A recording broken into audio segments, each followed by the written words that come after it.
Okay, so let's discuss muna yung brace and unbrace frame, okay, na tinatawag. Okay. So magbigay tayo ng example, okay? In actual practice, ano ba yung mga lateral system na included sa brace and unbrace frame, okay? So I would give you some figures, okay? Para magkaroon kayo ng idea, no? Ano ba yung mga example ng brace and unbrace frame, okay? So itong figure na to, okay? Which consists of beams and columns, no? Assuming na steel yan, okay? Ito yung tinatawag nating moment frame, no? Moment frame yan. So, this is unbraced frame kasi nga wala kang bracing na ginagamit, okay? So, unbraced frame to, yung tinatawag nating moment frame. Yung figure naman na to, okay? Obviously, meron siyang ginagamit na mga braces, no? Or mga bracing. Ito yung tinatawag natin na brace frame, okay? And kung ano yung tawag sa kanya, depende sa ah, ano yung itsura ng mga braces na ginamit mo. Okay, halimbawa on this one, okay? So yan yung tinatawag nating K braces. Okay? Ito naman tinatawag nating B brace. Okay? This one is inverted B, no? Or tinatawag nating chevron brace, yung inverted B. This one is eccentric. Okay? Kasi hindi directly dun sa mga column joints. Okay? Eccentric braces. This one is X or cross brace. Okay? This one is diagonal brace. Okay? So yun yung mga tawag natin on different brace frame. Okay? Um, isa pa sa included sa brace frame, although hindi talaga siya braces, yung tinatawag nating shear wall. Okay? Like so on this figure. Yung purpose ng shear wall, just to give you an idea, no? To resist or to minimize yung lateral displacement sa mga buildings natin. Similar with yung purpose ng braces, no? Ang purpose niyan is to lower yung building displacement or lateral displacement, which is also the side sway na term na tinatawag natin. Okay? Yan naman talaga yung purpose niya. Okay? By the way, no, ang kaibahan ng shear wall to um, common CHB wall. So yung shear wall mo kasi, this is load bearing wall, no? Ano 'yan? Buhos 'yan, no? Imaginein mo pure pure buhos, no? Para siyang concrete column talaga, no? Na medyo mahaba in terms of dimension. Okay? So buhos 'to. Ang kaibahan niyan sa CHB wall, yung CHB wall is a non-load, no? Bearing na walls. So pinapatong lang 'yan sa mga beams tapos 'di ba? Usually as a partition, no? As a partition wall and pinapatong siya no nilalagyan ng mga grouting, okay? So hindi talaga siya nagke-carry ng any loads, structural loads. Okay? So yung shear wall it would resist usually yung mga lateral load na ina-apply mo sa buildings mo. Okay? So ito na yung mga example no na tinatawag nating brace and unbrace frame.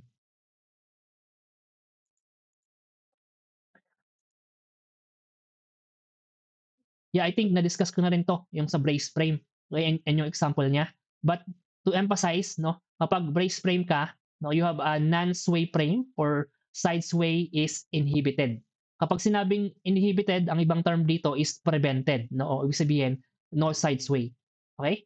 And usually ang detailing nito pagdating sa mga connections, okay, usually we're using simple shear connections 'no, or yung ibang term diyan is shear connections, no? Meaning it usually resists shear only or practically minimal or no moment at all. Okay? So ito yung mga example niya. So dito sa case na to, you have a plate na possibly welded, no? Or connected doon sa column mo. Tapos lagay lang siya ng butas doon sa pinaka-web ng beam mo. Tapos binolt niya. Okay? Binolts niya. So parang ganito, example ng mga shear. Okay? Shear connection natin. Okay? For brace frame. On the other hand, for unbraced frame or what we call moment frames, so dito, ang ibang term na ginagamit is sway frames, no? Or with sway. Ibang term din dyan is side sway uninhibited, no? Ang ibig sabihin nun, side sway is not prevented. Okay? Not prevented, kaya nga may sway ka. Di ba? So usually, meron kang lateral loads kapag unbraced frame ka. Okay? And usually, ang type of connections natin dito, kapag moment frame ka, is yung moment connections. Okay? So as you could see here, ang ginawa niya sa connection niya is meron siyang plate na binolt niya dun sa pinaka-web, pinaka-flange ng column. then yung kinonect niya doon yung pinaka beam or girder. Okay? Possibly naka-weld siya doon. So usually ganyan, no? Ganyan yung detailing natin. Okay? This one connected sa flange, this one connected naman sa web ng pinaka column mo. Okay? So dito sa case na to, usually pag ganito yung connection mo, talagang meron ka ng moment. Okay? And kailangan mong i-design yung connection mo against moments mo, okay? Dun sa pinaka joints. Okay? Gusto ko lang din i-emphasize, okay? Na yung application ng mga bracing and shear walls would affect yung stiffness nung building mo depende kung paano siya in-apply or paano siya in-install. Okay? So, what do I mean by that? So, you could see here, this is a floor plan. Okay? Floor plan to.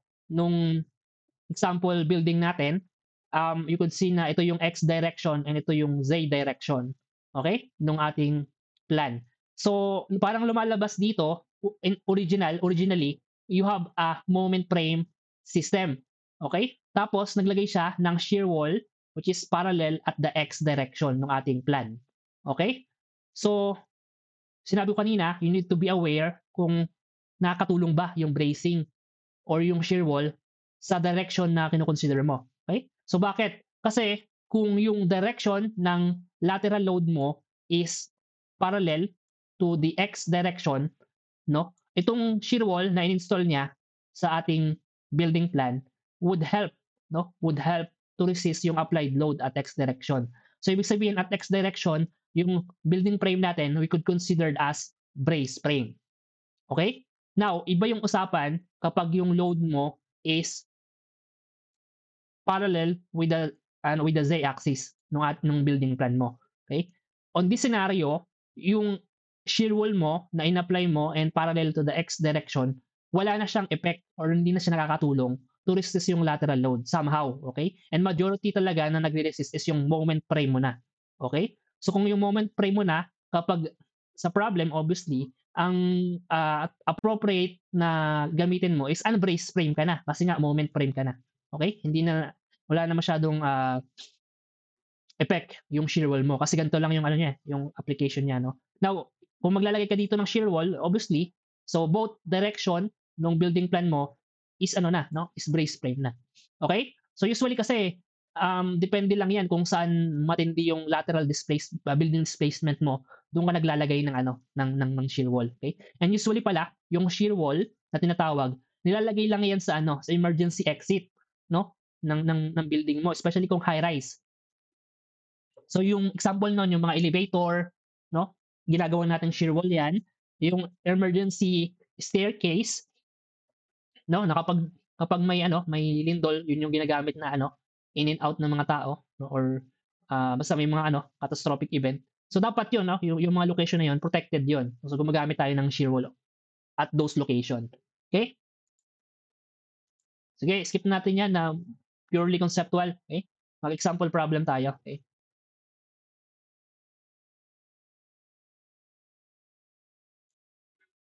Sige, I think for this one, magpatulong tayo ulit, no? Na magbasa. Okay? Siguro, dito, pakibasa na lang.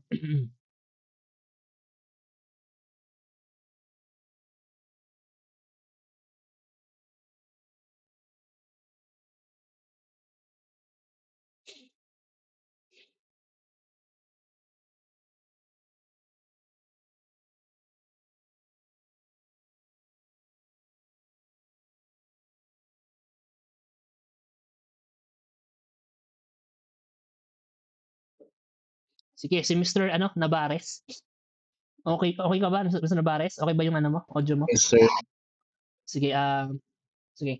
You could read na lang yung problem number 2. Okay, last problem natin. Okay.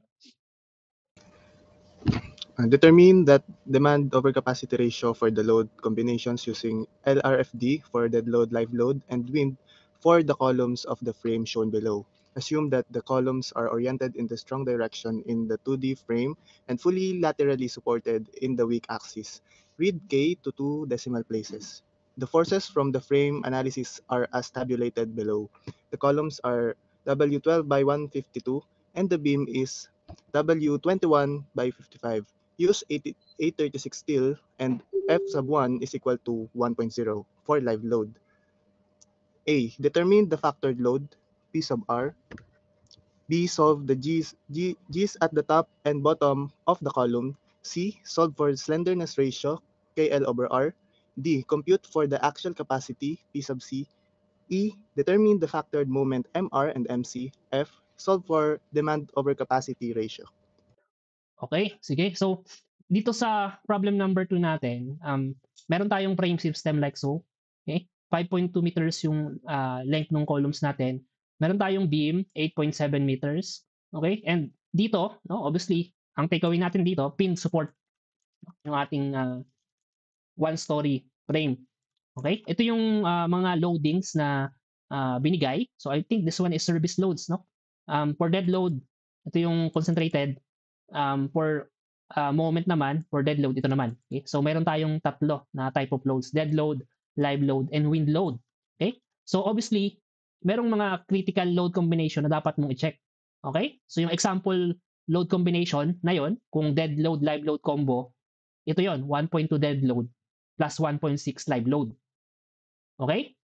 Now, kung tatlo yan, na meron kang lateral load, so ang mangyayari, kung babalikan nyo yung NECP 2015 no, na load combo, yung mag-govern kapag tatlo na yung kasama na sa given load combo, that would be 1.2 dead load, F sub 1 live load, plus 1.0 wind load. Okay? So yung usapan natin kanina, no, pagka wala kang lateral load or hindi siya designed to resist lateral load, no, ninote natin doon kanina, we would assume brace frame. Okay? Tapos kapag meron ka ng lateral load, may wind load ka na, you would assume unbrace. Okay? Now sa problem, kung naibibigay ko sa inyo kung naka specify na doon, malinaw na sinabi na unbrace or brace frame. Edi yun yung mag-govern, yun yung gagamitin yung nomograph na naka-base dito. Okay? Sige. So basically meron kang loads, tapos meron kang given section for columns mo and beams. Ang tanong niya is safe ba, no? Safe ba yung yung structure mo considering all these parameters. Okay? Sige, so solve natin 'to.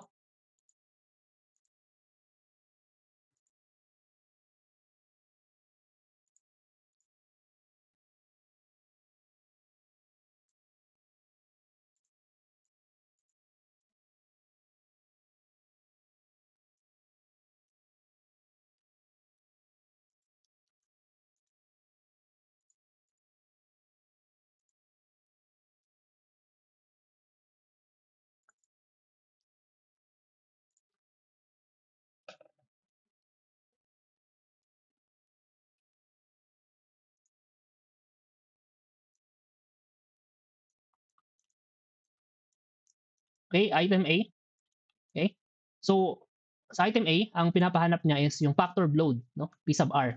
Okay? So i-assign kasi natin. Okay? So P sub R muna. Factored loads daw muna. Okay? So siguro mas maganda ibukod natin yung ating analysis. Unahin muna natin yung load combinations for 1.2 dead load and 1.6 live load. Okay? So yun yung sabihin nating Roman numeral, no? 1, no? So consider natin yung load combo, no?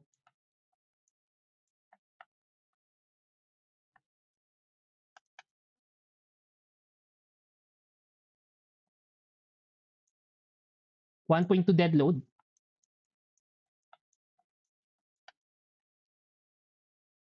Okay?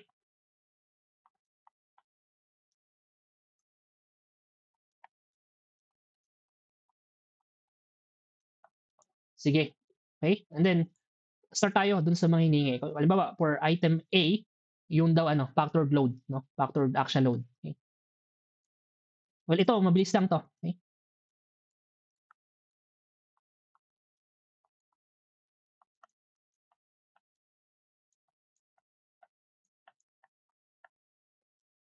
Okay? So sa problem kasi, no, binigay naman dito, okay? Ito, okay? Halimbawa, yung load P, okay? This one, okay? For live load na naman, okay? So 98 and 51, okay? Based dun sa frame analysis, binigay niya na rin lahat, okay? So ibig sabihin, yung load P sub U, okay, is simply 1.2 or is equal to P sub R, okay, dun sa equation natin, interaction equation, and that is equal to 1.2 Okay? Dead load, which is as per given, 98, okay? Plus 1.6. Okay? So ilan ulit yon for the live load? 51. Okay? 98 and 51. So meron tayong value ng P sub R. So ilan to?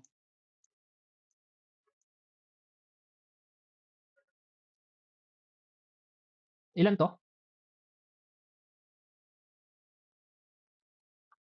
Sir, 199.2.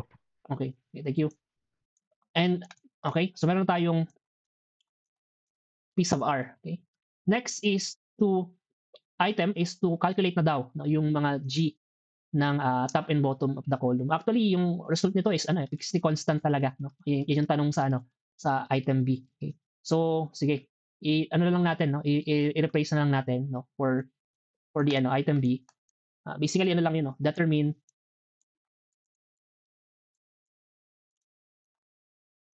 the fixity constant. Okay?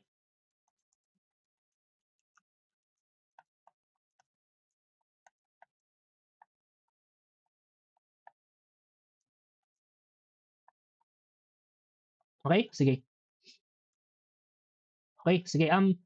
Kunin natin yung figure natin. So dito, no, yung columns natin is 12 by 152. Yung beam naman natin is 21 by 55. Okay? 21 by 55.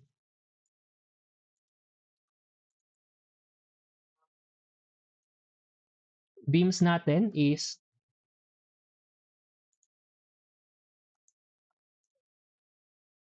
W12 by 55. Tapos yung columns natin is W12 by 152. Okay? Kaya yung section natin. Actually, hindi siya binigay no? Yung moment of inertia niya. Pero we need to be observant, no? Kung ano ba yung orientation nung mga loads and ano ba yung sinasabi sa problem, kung paano ba inorient yung mga beams and columns natin. Okay? Now, obviously, kung pupunta muna tayo sa beam, no? Sa mga beams, yung beams mo na yan, kung meron kang frame dyan, i-orient mo siya like so. Okay? Hindi mo siya i-orient nakaganon. Halimbawa, ito yung mga loads mo, okay? Mga UDL mo doon sa top of beam mo. Dapat ganito yung orientation ng beam mo, kay upright na tinatawag. No, hindi mo siya i-orient like so, na kung saan yung applied load mo nandun sa minor axis, no? So ano to, weak axis to. Maliit lang yung capacity niya, okay? So most likely yung beam, okay? Kung beam yung usapan natin, yung orientation niya is like so, 'di ba? Okay?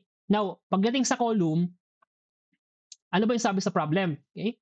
Ang sabi sa problem, assume that the columns are oriented in the strong direction in the 2D frame. And basically yun na yun.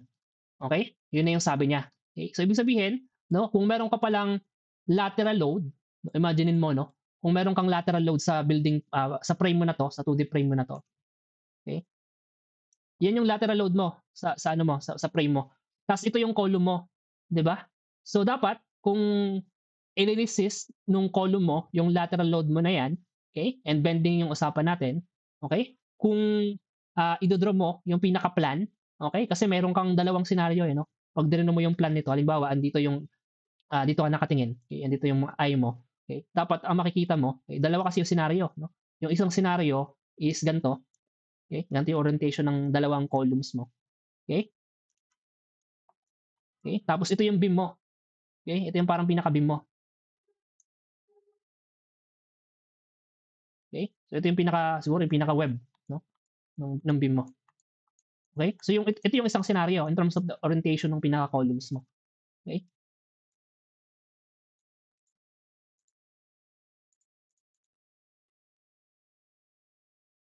Ito yung lateral load mo. Okay? Now, obviously, ito yon. No, ito yon. Kasi nga, ang sabi, yung daw column mo is oriented to resist, at strong axis to resist yung mga lateral loads mo.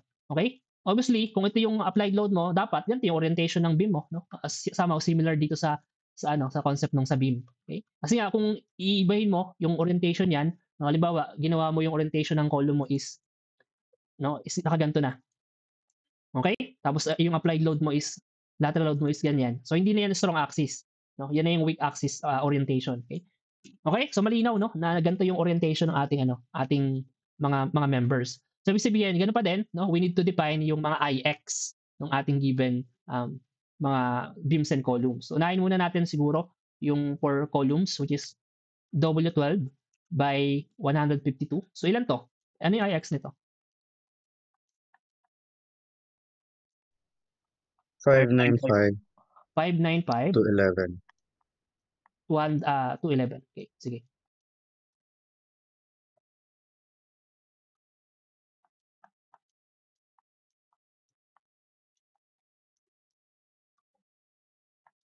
Okay, and yung sa beam, 12 by 55. So, meron 21 ba? po. Sorry. Okay, so sorry. Ano ba yung ginamit natin? 12,152, 2155. Okay, so 2155 pala yun. Okay, correct natin. Okay, 2155. So sige. Okay, so ilan to?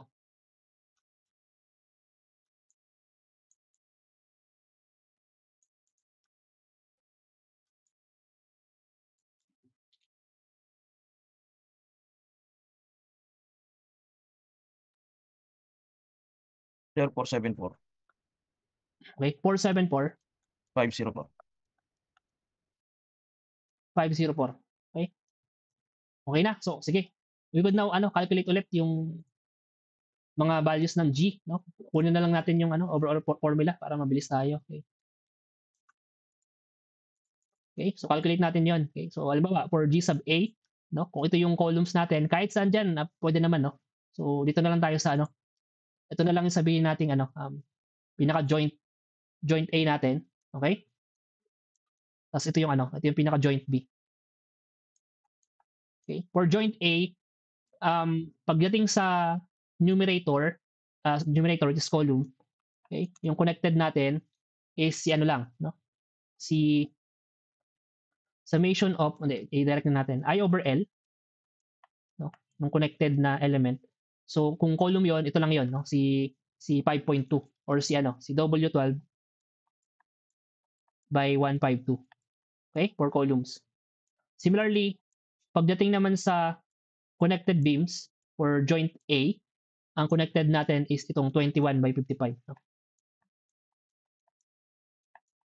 Okay? So we could now calculate yung sa G sub A by direct substitution na lang. Okay? So meron tayong G sub A. A is equal to, okay? Unahin muna natin yung moment of inertia ng 12 by 152, which is ito. Okay? Okay? So divide yung length niya, so that is 5.2. Okay? Okay? And then yung sa beam naman, okay? Or sa beam, sa for the denominator, okay? Now, pagdating sa denominator, which is yung relative stiffness ng beam, yung connected is 21 by 55. So ito 'yon. So yung gagamit natin is itong value na to for the moment of inertia, okay?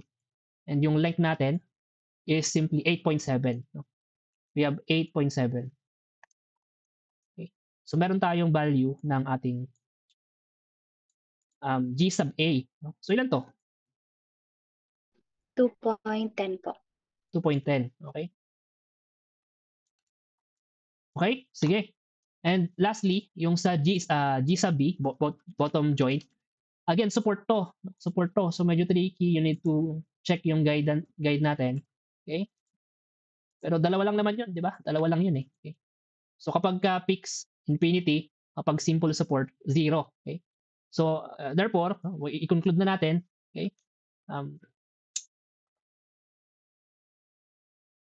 Okay? Therefore, yung G sub B natin, okay? Simply equal to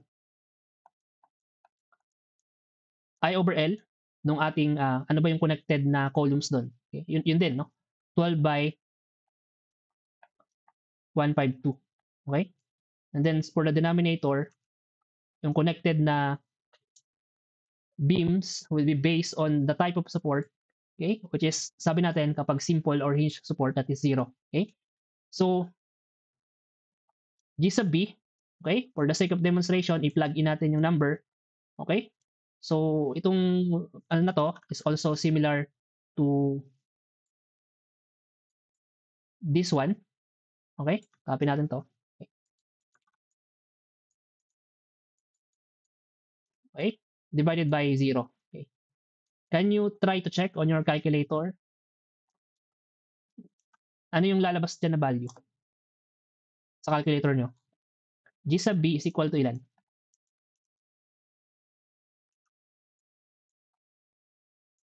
Math error, sir. Math error. O kaya sa ibang calculator, undefined. Tama? Opo. Okay, di ba? Yes So po. ano gawin natin, no? Well, ganito gawin natin, no? Ganito gawin natin. Kasi any number, no? Kung 0 yan, pwede kasi natin i-simplify yan eh, no? Halimbawa, sabihin natin na any number, no? 5 divided by 0.01. Okay? Tapos sabihin natin 5 divided by 0.001. So nagdadagdag lang tayo ng 0, ano? Hanggang mag-approach to ano, pinaka-0 talaga. Okay? So halimbawa, 5 divided by, dagdagan lang natin ng dagdagan, okay? Okay? Tapos, yung pinakahuli, yan. Okay? Yung pinakamadaming 0, lagyan nyo ng 1. Okay? Nasa calculator nyo. Okay? So, ilan to? Halimbawa, itong equation na to, ilan to? Most likely 50. Tama? And this one, most likely, this is 500. Okay? Ito naman, 5,000. Okay? Pero ito, pakibigay nyo nga sa akin to. Mas madaming 0, mas okay, obviously.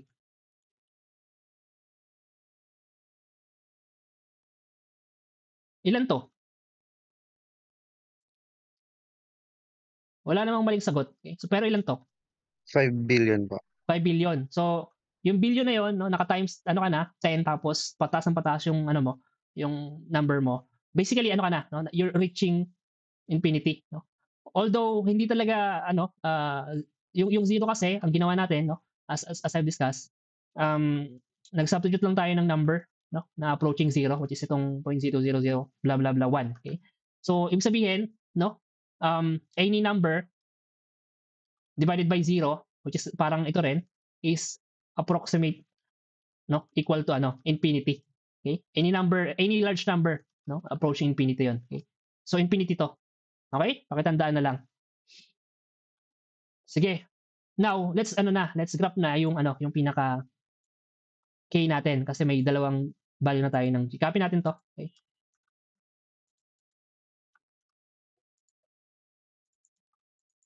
So una, yung value ng ating G sub A, 2.1, tapos infinity. Okay? 2.1. So, 2.5 to. So, siguro 2.1 somewhere dito. Okay? Tapos yung isa is infinity. So, infinity andito sa taas. Okay, ayan. Okay, so ito yun, pinaka-top. Okay.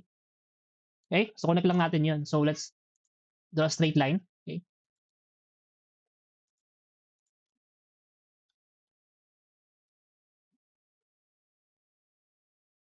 Okay, from this point,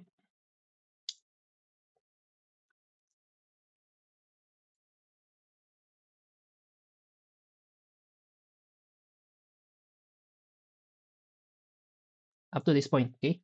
So, we would have an intersection. So, this one would give you 0.9. So, 0.95 tong isang ano. Okay.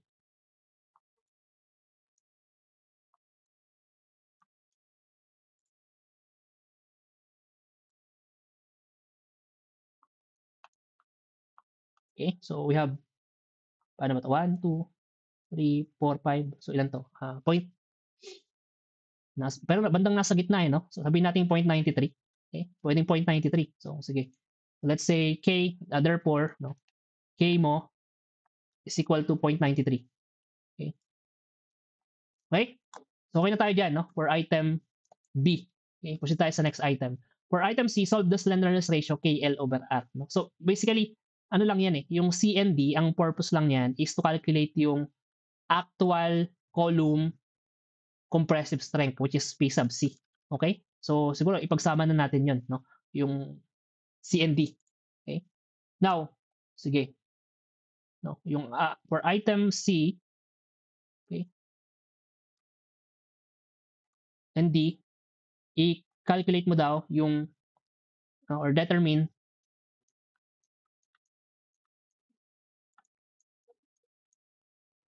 the column design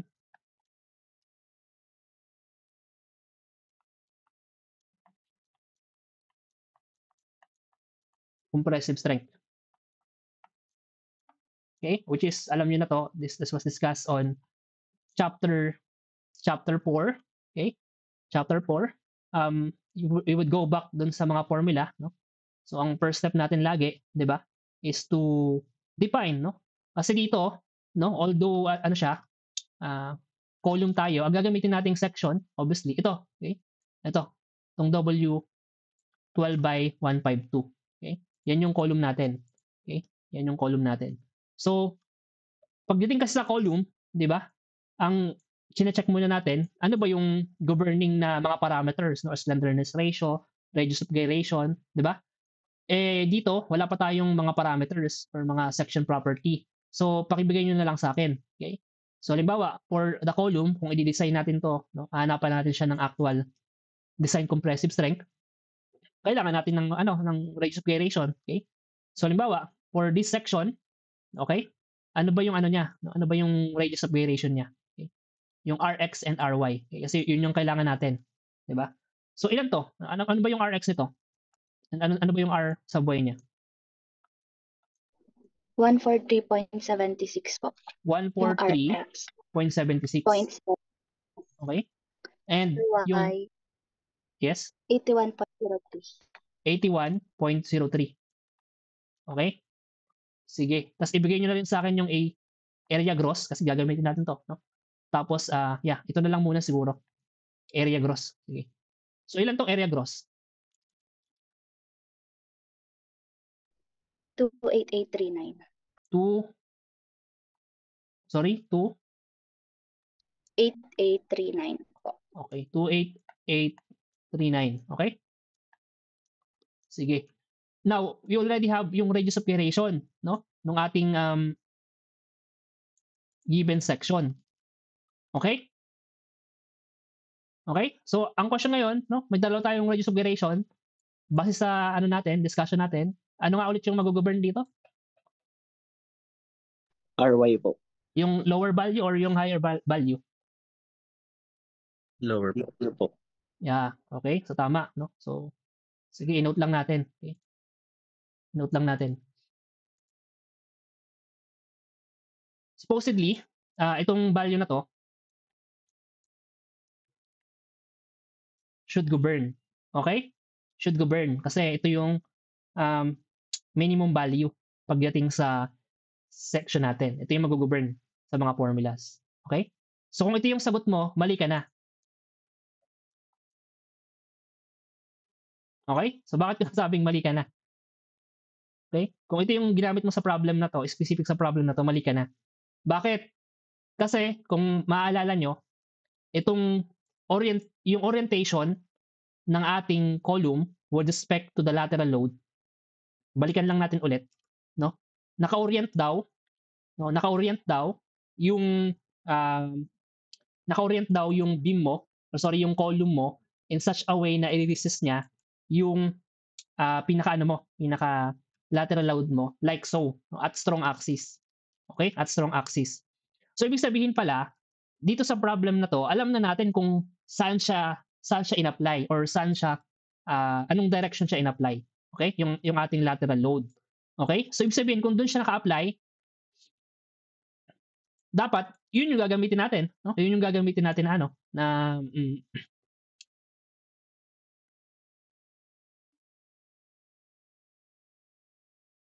na parameters. Okay? Yung Rx. Yung given load natin, no? Doon kasi naka-apply, no? On our calculations.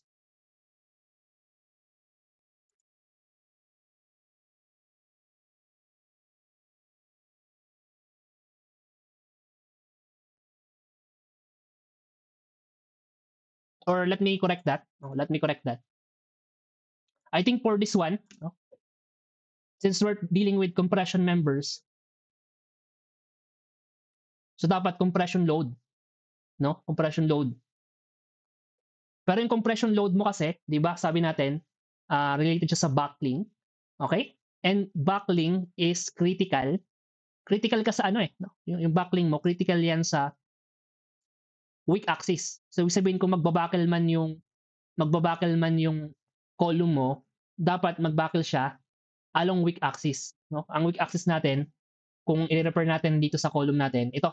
Okay? Nandito. Dito yung Y natin. 'Di ba? Andiyan yung Y. Ito yung strong axis natin. Okay? Pagdating sa column. So kung magbabuckle siya, somehow, andito sa ano na to, sa axis na to. Okay? Yung pinaka-column natin. Okay? For this kind of compression member. Okay? For this kind of compression member. Pero alam mo naman, no, yun nga yung sinasabi ko sa inyo, most of our problem in this kind of compression members, binibigay lang yung load P. Tapos wala namang sinasabi doon or yung loadings mo kung saan siya naka-apply. Okay? Anong axis siya naka-apply. Well, dito kasi sa problem na to, okay? Sa problem na to, specifically, no?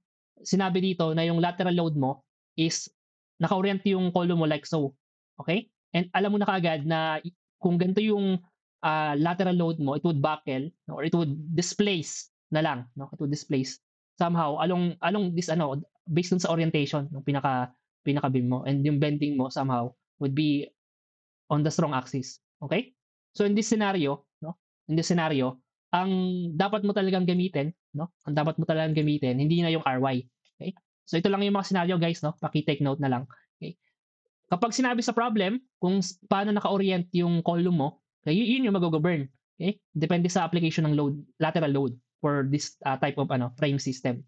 Okay? Yun yung mag-govern dito a strong axis, so meaning we need to use itong RX. Okay?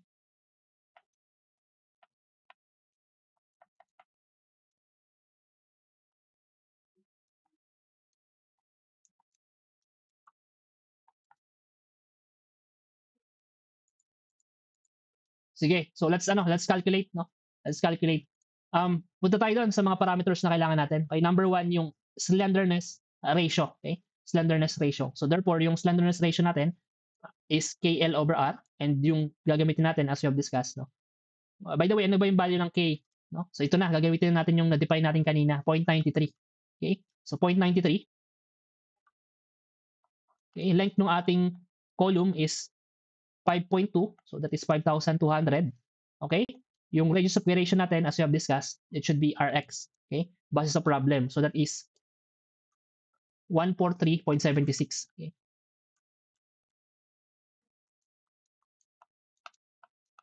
Okay, meron tayong value. Okay? So ilan to?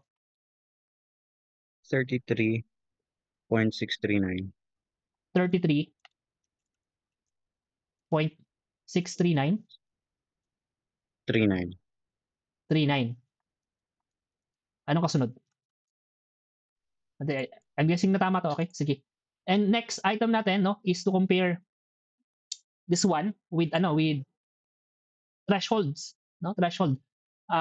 Pero unahin muna siguro natin yung F sub E, okay? Kasi meron tayong F sub E, no?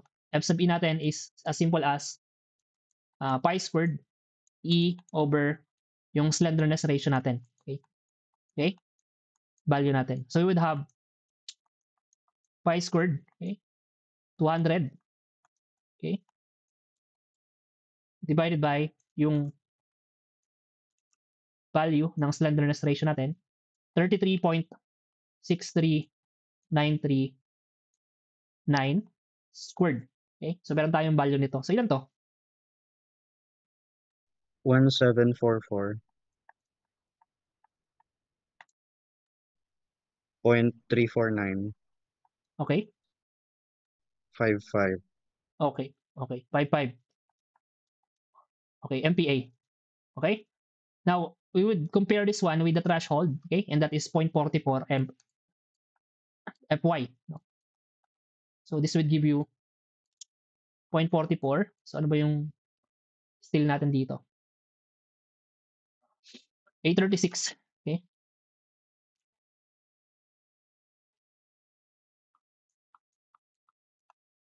So meron tayong value ng threshold. Ilan to? 109.12. Okay, 0.12. So this threshold is, kung i-compare natin with FE na 17 something, this is less than, no, FE. So alam niyo na yan, no? This is inelastic buckling. Okay? So inelastic buckling tayo. Okay? So meaning yung pinaka formula natin for F sub CR, okay, is this equation. Okay?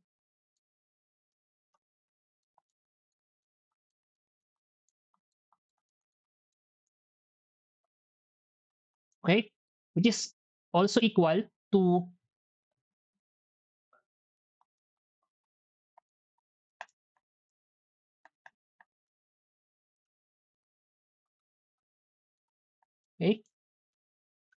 divided by this this value.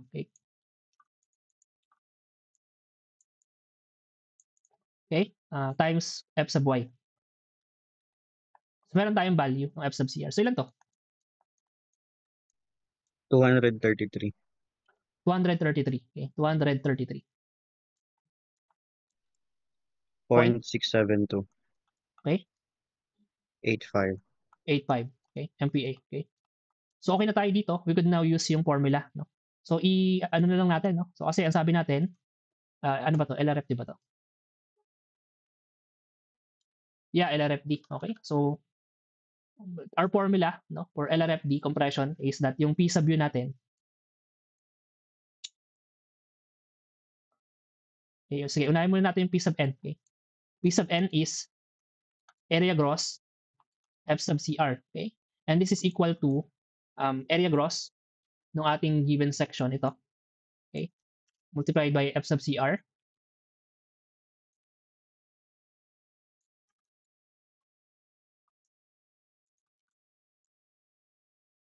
Okay?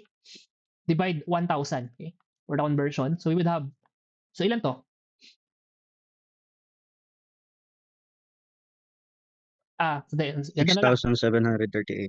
Sige, paki-save na lang muna yan, no? I-ano na natin to, ituloy-tuloy na natin. So we would have, in terms of PU kasi, no? In terms of PU, P sub U, that is P sub C times P sub N. Okay? So this is also equal to P sub C AG F sub CR. Okay? So kahit wag niyo na i-delete yung nakalagay diyan. So plug in na natin. So this one would be 0.9, okay? Times, okay? Times this one. Okay? Okay? Sige. So ilan to? So this is also P sub C, no? Kasi ito na yung design compressive strength. So ilan to? 6,065. 6,065 point 0.002. wala nang kasunod. 18. Meron pa. Okay? Okay, sige.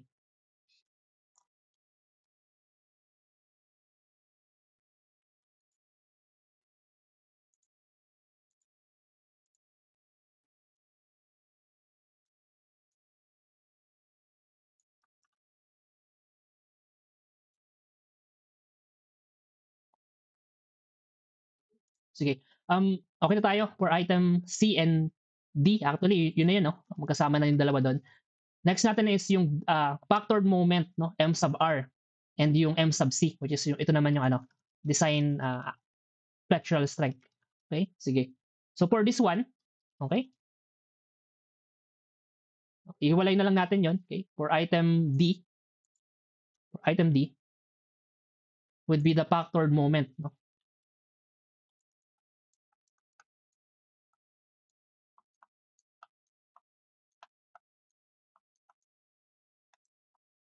M sub C. Okay? M sub C. Or M sub R. Okay? Kasi required strength pala to. Okay, M sub R. Sa problem kasi malinaw na sa isang direction lang, no? And that is oriented at strong axis. So M sub R X lang yung meron tayo. Okay? So sige. So basically, ito yun, no? M sub U, okay, is also equal to M sub Rx based dun sa orientation dun sa problem, which is also equal to 1.2 dead load plus 1.6 live load. So yung given sa problem in terms of mga moments, no, service moment, pag dead load 36, dun sa live load 12. Okay? So 36 and 12. Okay?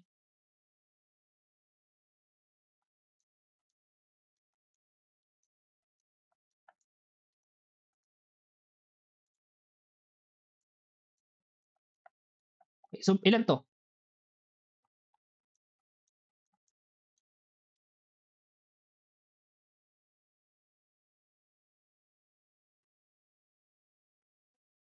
Ilan to? 62.4. 62.4. Okay?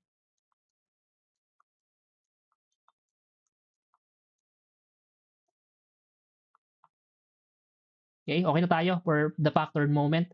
Let's calculate na yung design flexural strength, no, for item F. Okay, ito na yung based talaga sa capacity ng given column section. Okay.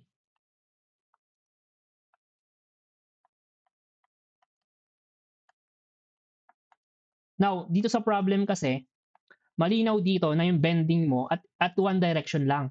Okay? At one direction lang. Hindi ka naman biaxial bending, no? Hindi ka biaxial bending. So, ibig sabihin, we just need to calculate yung M sub C X. Okay? Wala kang biaxial bending dito. Okay? So, sige. Calculate natin yung M sub CX.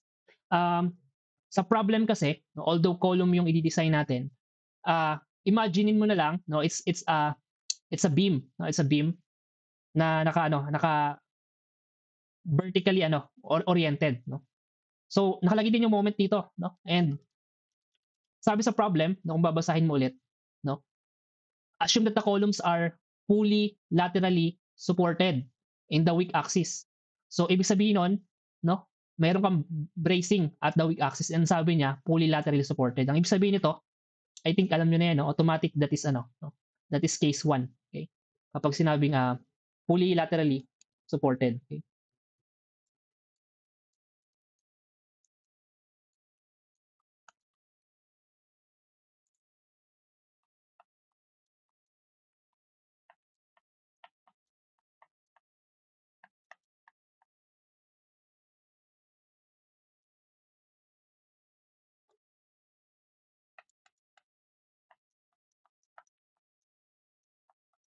Okay? So ano na tayo, no? Flexural strength na tayo. And the formula for this one is that yung M sub N mo is equal to M sub P, the plastic moment, equal to Z sub X F sub Y. Okay?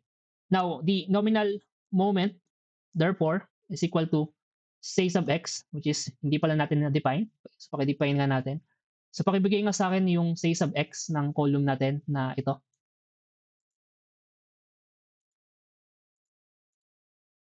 Ano yung Z sub X nito? 12 by 152. 3982.06. 82. 3982.06. Okay, times 10 to the third. Opo. Okay, sige. Kunin natin to. Okay.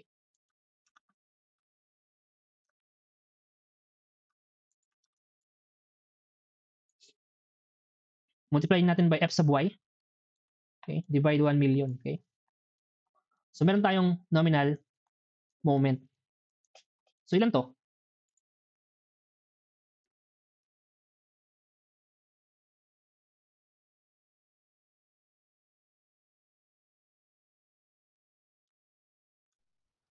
.987. 987. 0.55088. Okay. So, from nominal, we could now calculate yung M sub U. Okay. Which is P sub B times M sub N. Okay. For flexure, similar lang to with compression members, that is also 0.9. Okay. So,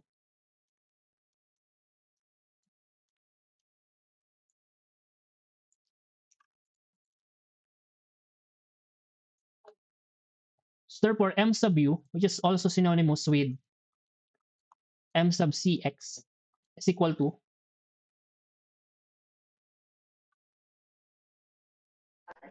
888.79579. 9579. Okay? Nine. Okay? So, okay na tayo, no?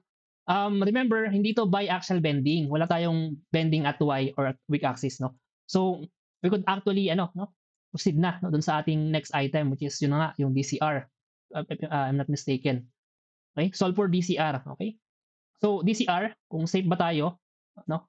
Against combined forces, okay? So, check natin yung EFG, no? So, item G. So, gagamit tayo ng no? Interaction equation, obviously. Okay.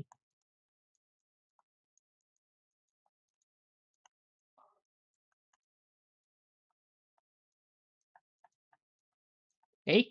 And yung interaction equations natin, as per discussion, nakadepende yan, no? Doon sa ratio kung large column ka ba or small column ka, no? Parang ganun yung sabi ni Code, no? So, ang sabi niya, kunin mo muna yung ratio ng P sub R over P sub C. Okay? So, sige, kunin natin tong dalawang ratio na yan, depende sa nakalculate natin. Yung numerator, yung R, based sa load.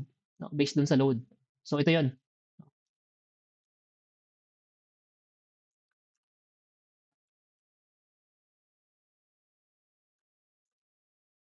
Yung numerator, yung P sub C, dun sa design comprehensive strength. Okay, ito yon. Okay. Sige, so ilan to?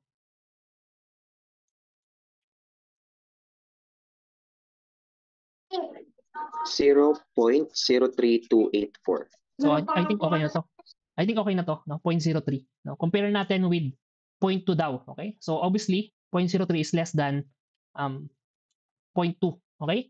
And meron tayong corresponding formula for this one. So check lang natin mabilisan, okay? So yung counterpart na formula supposedly, okay?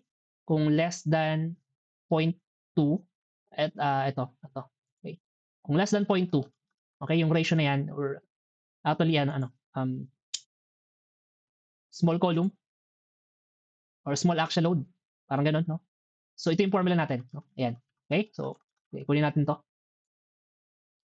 So therefore, yung formula natin would be P sub R, okay, over 2 P sub C multiplied, open and close parentheses, M sub Rx, okay, over M sub R Cx, okay, plus, okay, M sub Ry over M sub Cy, okay, and it should be daw, no?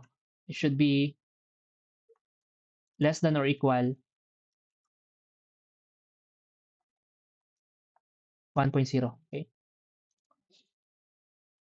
Okay? Well, again, hindi tayo biaxial bending. So, ibig sabihin, itong mga parameters na to, actually, wala ka. Okay? So, this is 0. Okay? So, we could plug in kung ano lang yung meron tayo. Okay? So, sige, gamitin natin to. Okay? So, ito na rin yun no? Okay? P sub R over P sub C. Okay?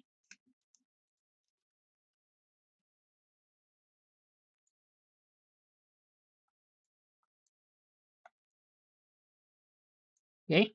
Multiplied by, okay, M sub Rx. Okay? M sub Rx, which is, ito yun. Okay? Due to load. Divided by M sub C X. Okay? Ito naman yun. Okay?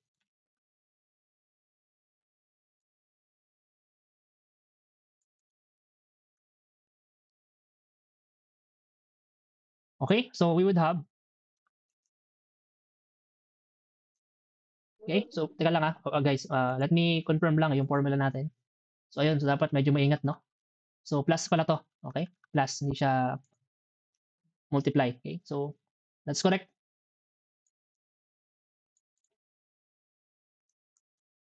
Okay, and this one should be also addition, okay?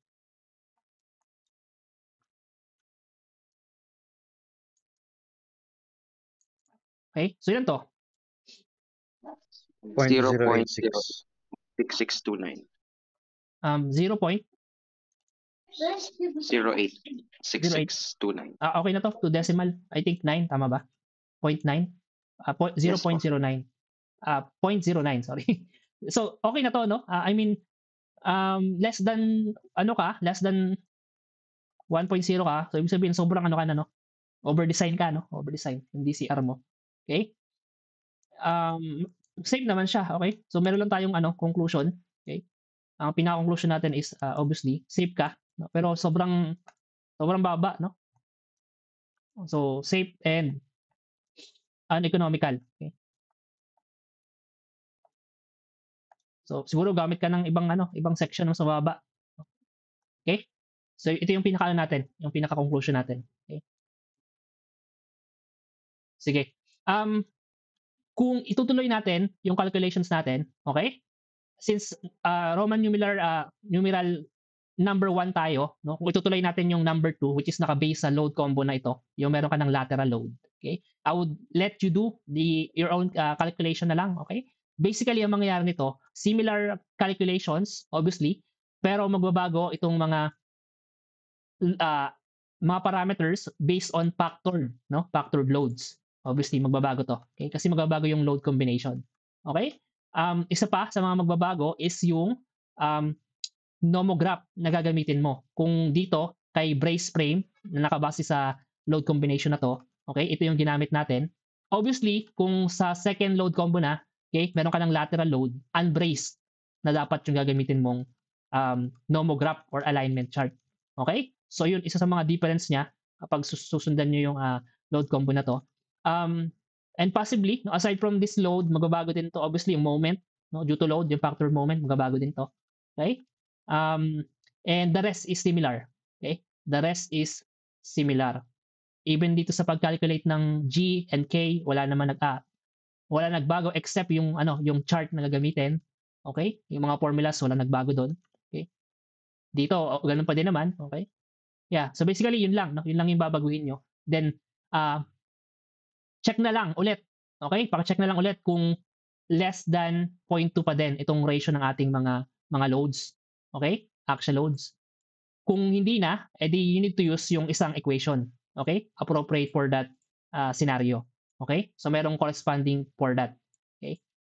So, okay, summarize ko lang, no? Summarize ko lang. Basically, kung magdi-design ka ng combined against combined forces, you need to calculate hindi lang yung actual axial load and bending moment due to load. You also need to check yung capacity, no? Bending and compression at different direction for bending, no? Sa scenario na to, itong sample problem natin, ano lang tayo, no? Bending at major axis tayo. Okay? So obviously kung meron tayong bending at minor axis, medyo hahaba yung calculation and magkakaroon ng value itong part ng interaction equation natin. Okay? And also, no? Take note ko na lang, pagdating sa calculation ng compressive strength, you need to be aware kung saan ba magbe-bend, no? Magbe-bend yung yung pinaka member mo, okay? Sa mga sample problem kasi natin sa chapter 3, doon hindi sinasabi, no? Kung paano yung bending kasi nga common sense na 'yon, no? Kung walang hindi in-specify kung saan siya magbe-bend yung member mo, walang specify, nakalagay lang yung applied concentrated load, okay? Doon sa column mo, ang mag-govern doon yung yung radius of gyration mo na minimum yung value, okay? On that case na kung saan hindi naka-specify kung saan yung applied load. Okay? So dito, okay? So naka-specify naman na ganun yung displacement and orientation ng column natin. So kaya ang ginamit natin dito, wag kayong malilito, no, yung R sub x. Okay? Yung R sub x. Okay? So similar set of formula for the calculations. Okay? Ito lang yung mga bagong equations na ginamit natin. Okay? So sana malinaw tong design of for combined forces. So ngayon, you could now do the calculation for this set of problems. Okay? Any questions or clarifications before we end our discussions for today? Sir, Yes? tanong ko lang po kung applicable po yung shear wall sa sa steel frame po or sa RC lang po siya applicable. Okay. So, yung shear wall is as much as possible kasi, no? Kapag gumamit ka ng shear wall, mas advisable siya sa concrete reinforced concrete structure yung shear wall, no? Una, parehas ng material, okay? And mas madali yung connection, detailing, and paggawa rin ng connection kapag both reinforced concrete, no? Imagine i-connect mo yung shear wall mo to a reinforced concrete system mo na beams and column, mas madali 'yon, okay? Pero pwede rin naman siya gamitin yung shear wall with steel structures, no? Na meron kang steel and beam column. So you just need to to be aware kung paano ba siya dinidetail, no, yung mga drawings, paano ba siya kino-connect, and ano ba yung behavior ng mga connection na yon. Okay? So pag model ka, you need to account for that, no? Yung idealization ng mga connections mo. Okay? So actually pwede siya, no? Pwede kang gumamit ng shear wall. Okay? Well, obviously, kung shear wall 'yon, dapat shear wall 'yon, buhos 'yon all throughout kung multi-level ka. No, dapat buhos 'yon. Wala kang ipapakain na doon na steel beam. No, hahatiin niya yung pinaka shear wall mo, okay? Pag hinati niya yung shear wall mo, hindi na shear wall 'yon, no? Okay? So dapat yung mga steel beam mo connected lang siya, no? Halimbawa on this scenario, okay? Doon sa presentation natin, okay? Halimbawa dito sa floor plan, no? Ito to, okay? Balikan lang natin saglit. Dito, okay? Kung mag-steel beam ka, dito wala kang ipapakain na steel beam na nandun sa loob ng shear wall mo. Andito yung connection ng concrete shear wall mo with the steel beam. Okay? Tapos i-detail mo na lang yung connection. Okay? So ganun yung niya, yung construction in terms of shear wall and steel column, okay? Steel frame. Okay? Okay? So sana nasagot ko kahit paano, no, yung question mo, no? Any other question? Sir, yung sa bracing po, yung sa types of bracing po, depende po ba sa designer kung anong gagamitin yung types po ng brace, or ano po siya, may sinusunod po siya, sir?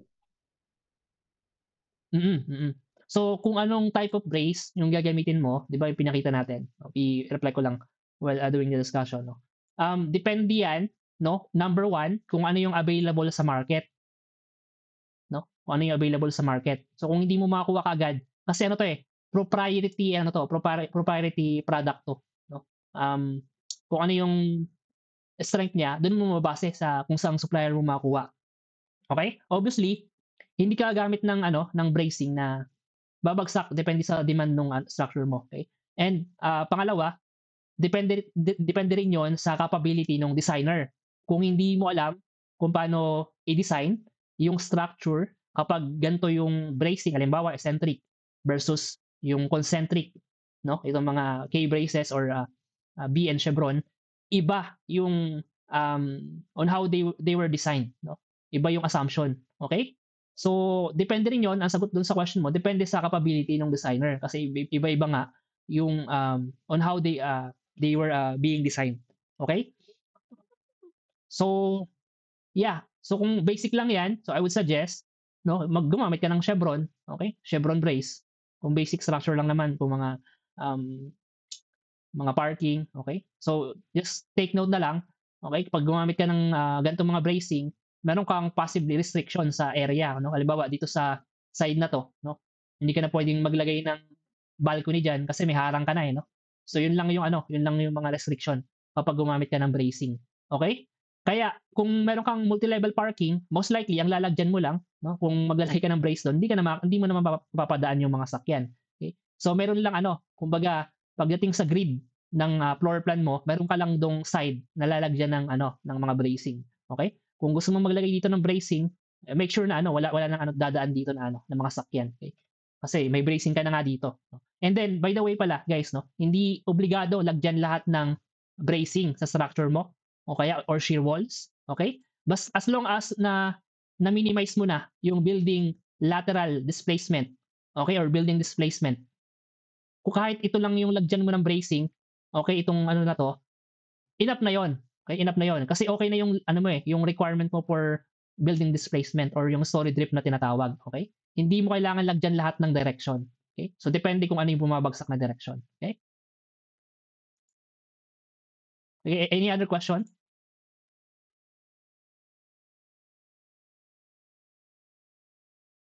Okay, sige. Actually, yung last question ni Mr. consulting na yun eh. Dapat babayaran mo na ako eh. Okay? Hindi na siya related sa consulting na yan at babayaran mo na ako, no? Anyway, sige. So sana, I think wala nang question, no? Kung wala na, I would stop the recording na, okay?